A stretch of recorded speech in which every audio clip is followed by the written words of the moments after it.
أعوذ بالله من الشيطان الرجيم.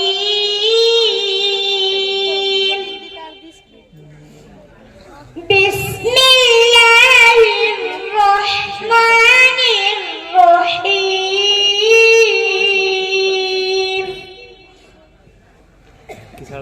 يا أيها الذين آمنوا استعينوا بالصبر والصلاة إن الله مع الصابرين.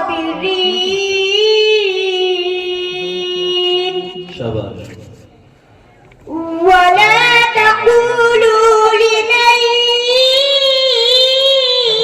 يقتل في سبيل الله أموات بل أحياء ولكن لا تشعرون. ولنبلونكم بشيء من الخوف والجوع ونقص من الأموال والأنفس والثمرات وبشر الصابرين. ما شاء الله.